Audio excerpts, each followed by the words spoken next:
All right, so let's have a look at this question 6, which is part of this Mark 5 paper 2.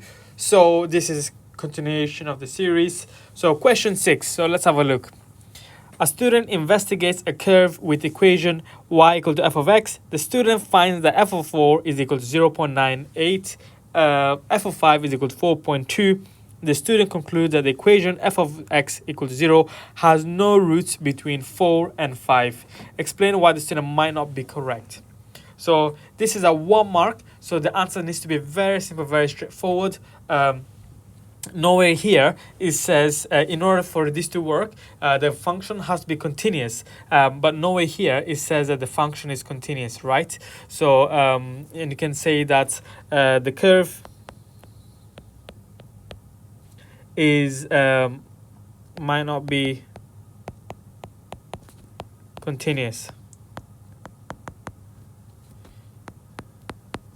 and that will be enough to get the marks. In this case is 1 mark. So if the graph is not continuous, that means that in a graph the graph can go like this, and then there might be a break, and then it could be a straight line like that. So there's that gap, not necessarily a gap, but necessarily like there's a jump of the value. So that could be the reason why that we don't see any roots. So if the graph is not continuous, then this cannot be applied.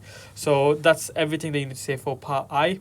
Very nice, very straightforward. So now looking at the second part question, part A. So it says g of x is equal to 5 over 2 x squared minus e to the power of x plus 4, and they're telling us to find the differentiation of it. So let's try to differentiate this very quickly. So g dash of x becomes equivalent to, so in this case the way they differentiate, you multiply the number by the power. So 5 over 2 times 2 gives us simply 5. X will reduce the power by 1, so that's the power of 1. You don't need to write the 1, I'm writing here just to explain it better. You have minus e to the x. So the way they differentiate e to the x is you differentiate the power, and differentiation of x is simply 1, and you multiply the by the number in front of it, which is minus 1. So minus 1 times 1 gives us minus e to the power of x, and plus 4 is a constant, and the plus 4 goes away, and this will be your final answer in this case here. The plus 4 goes away because that's the same thing as writing 4x to the power of 0, and then if you multiply anything to the power of 0, it gives us 0 overall. That's why that's cancelling out. So that's part A done and dusted for 2 marks. So now for part B is telling us to use Newton's Raphson method. Wants to find starting with x equal to 4, apply the Newton's Raphson method once to g of x to obtain a second approximation to alpha. So guys, remember that this formula here is given to you in the exam, so you don't necessarily have to memorize it, or you simply have to remember how it works and how we can use it in this case here. So this formula allows us to find the next approximation in this iterative method. So for part B, I'll do it here.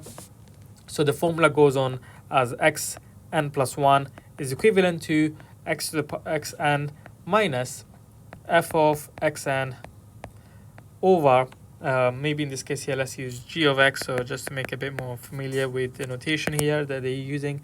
So g of x, g of xn over g dash of xn. So let's substitute the values. So we're starting with value x0. So if we substitute the values, so that would be 4 minus g of 4. So we're substituting the x value equal to 4 into the g of x, and that would be over g dash of x. So g dash of 4. So now let's find the values. So g of 4 in this case here, if you put it into this equation here, so g of 4, put it in a calculator, that should give you a value around minus 10.5.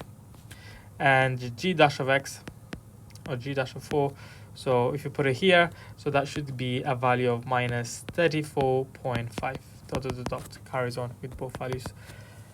So if you put it back into here, so that would be 4 minus, again I'm just doing multiple steps here, but you can put it in straight into the calculator.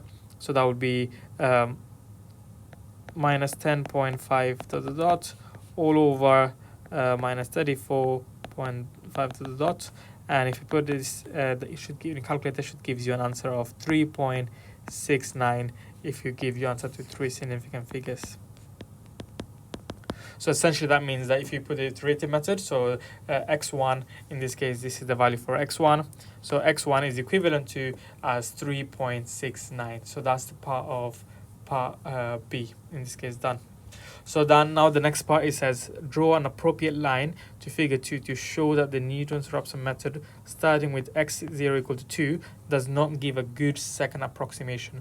Remember guys, our second approximation value is 3.69.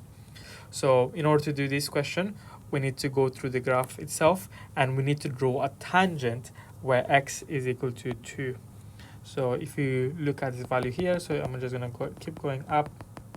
So if I draw a tangent approximately to that, x equal to 2, so more or less this is how it should look like. So the second approximation from this graph here, we get it from when it crosses the x-axis. So that will essentially be your x1.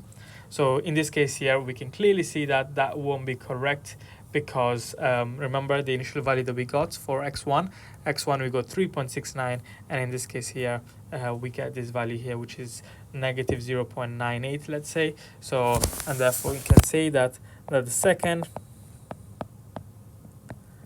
approximation is further away from the initial value that we found of alpha, which was 3.69 in this case here. And that's it. That would be this question done, and that's it. It's overall 6 marks. Hopefully you find this useful. It's a bit of a tedious question, but again, very doable. Thank you.